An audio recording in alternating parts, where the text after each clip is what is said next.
استعدادات ممتازة، ويعرف الحال استعدادات لضبط متسللين. يعني هي ليس هناك حرب، هناك متسللين حاقدين عملوا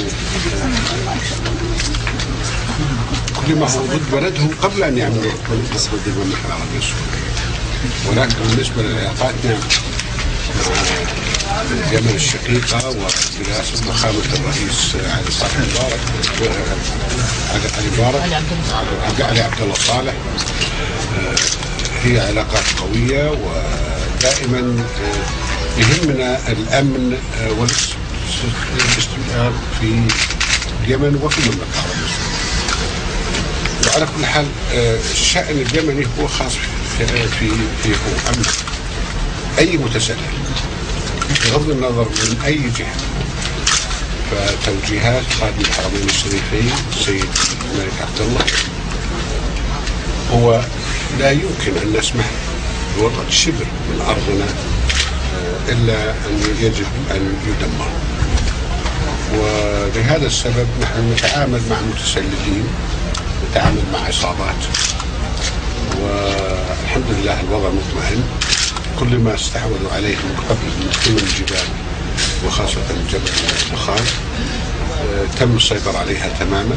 طبعا هناك بعض التسللات وبعض الحوادث الجانبية، ولكن هذا إن شاء الله مغلوب على أمره. لكن نطمئن جمعيتنا حالة جيدة، استعداد قوي، معنويات مرتفعة جدا، الاهتمامات من سيدي قائد الأعلى القطاعات العسكرية وسمو سيدي ولي العهد مستمرة، وهم يعملون ليل نهار لعمل ما هو في صالح المملكة العربية السعودية وما هو في صالح القوات المسلحة وجميع القطاعات العسكرية الأخرى، سواء سلاح حدود أو خاصة. ذكرت بعض التقارير الإعلامية سمو الأمير عن وجود أن أسر 120 من الحوثيين من قبل القوات المسلحة الباسلة. على كل حال هو كل ضبط هؤلاء المتسللين هو من سلاح الحدود.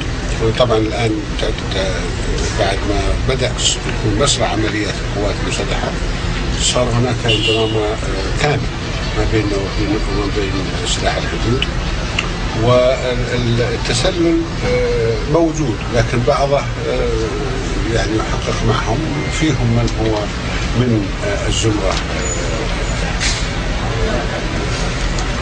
المتسللة المخربة، وفيهم بعضهم فقط متسللين من أجل أشياء أخرى. وعلى كل حال الفرز والتحقيق والعمل الدؤوب موجود مشترك ما بين سلاح الحدود والأمن العسكري. سمو الأمير، توردت أنباء مساء البارحة عن وجود ضحايا ومصابين جراء المواجهات بين الجانبين، ماذا صح؟ لا، احنا واضحين. على كل حال كان عندنا شهداء 3 رحمهم الله استبصروا واستشهدوا في سبيل حماية هذا الوطن، وهذا واجبنا جميعا.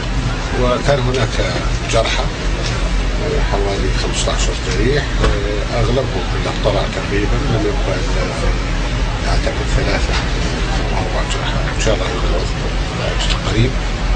أما بالنسبة المتسللين نفسهم والعصابات المتمسكة في بعض المناطق داخل الحدود، وهذا طبعا احنا طهرنا وعملنا كل ما الجبال وسموح الجبال الموجودة في داخل حدود المملكة. وأكرر وأؤكد أن تعليمات خادم الحرمين الشريفين القائد الأعلى هو ضبط كل ما هو داخل حدودنا فقط، ولن نتدخل ولن ندخل في داخل حدود دولة اليمن الشقيقة. سمو الأمير، الفئة الضالة والباغية على الجانب الآخر تحدث عن أسر عدد من أفراد الجيش السعودي، هل تحدثوا عن أسر عدد من أفراد الجيش السعودي في بعض القنوات الفضائية، هل هذا صحيح سمو الأمير؟ هناك في بعض الآن مفقودين، ربما 5 الآن. من حوالي كم ساعة علمت الحمد لله أن في واحد منهم ابعاد ولهذا لا استطيع ان اقول اسرى ولا استطيع ان اقول الا انهم مفقودين في الوقت الحالي. سمو الامير، هل هناك تبادل للمعلومات في مثل هذه الحالات والظروف الراهنه؟ معلومات مع من؟ مع الجيش اليمني لمحاصره مثل احنا علاقاتنا مع القوات المسلحه اليمنيه ومع شعب اليمن ومع حكومه اليمن هي علاقات قويه وقويت